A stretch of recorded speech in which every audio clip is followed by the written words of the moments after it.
वो अनमोल है। उसकी उम्र सिर्फ 8 से 10 साल है, लेकिन इस छोटी सी उम्र में मासूम को ऐसा जख्म मिला है जिसके निशान उसकी जिंदगी से धीरे धीरे मिटेंगे। हम बात कर रहे हैं यूपी के देवरिया के फतेहपुर गांव में सोमवार 2 अक्टूबर को हुए हत्याकांड की, जिसमें 6 लोगों की मौत हुई है। इसमें एक ही परिवार के 5 लोग मारे गए। इस नरसंहार में बचा घायल बच्चा अब होश में आ रहा है और अपने माँ बाप और भाई बहनों के बारे में पूछ रहा है। उसे नहीं पता है कि उसके माँ बाप अब दुनिया में नहीं है। उसे ये भी नहीं पता है कि उसकी 2 बहनें और एक भाई भी उस हमले में मारे गए हैं। होश में आने के बाद भी अनमोल आंखें खोल अस्पताल की छत को निहारता रहता है। वो समझ नहीं पा रहा है कि आखिर हुआ क्या है। एक तो कम उम्री, उस पर ये सदमा। जालिमों ने उसे भी नहीं बख्शा था। अनमोल ने गुरुवार को अपनी बहन शोभिता से जब ये सवाल पूछा कि मम्मी पापा कैसे हैं, तो शोभिता की आंखों में जार जार आंसुओं की धार बह रही थी। बेखबर है वो अब तक अपनों को खो देने के गम से, लेकिन ये बेखबरी अच्छी है। उसकी बड़ी बहन शोभिता और भाई देवेश गुरुवार को बीआरडी मेडिकल कॉलेज पहुंचे थे।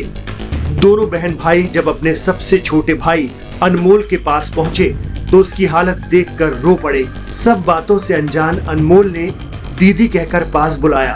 पूछा, कैसे हैं माँ पापा? शोभिता ये सवाल सुनकर बेचैन हो गई। खुद को संभालते हुए बोली कि ठीक है, इलाज चल रहा है, ठीक होने के बाद तुमसे मिलवाएंगे। बाद में वो वहां से हटकर रोने लगी। अनमोल मासूम है लेकिन समझदार भी।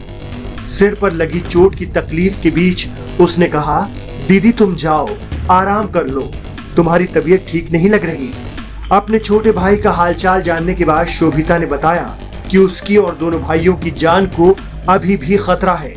हो सकता है कि प्रेमचंद यादव के परिवार वाले उनकी भी जान लेने की कोशिश करें। वो कहती है कि अभी सुरक्षा मिली है, मगर स्थायी सुरक्षा का इंतजाम होना चाहिए। शोभिता का कहना है कि उसके भाई इस हत्याकांड के बाद बेघर हो गए हैं। वो गांव नहीं जा पाएंगे। घबराहट में रिश्तेदारों ने भी उनसे दूरी बना ली है।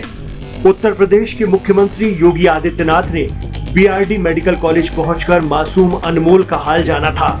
बच्चे की हालत देखकर सीएम योगी भी जज्बाती हो गए थे।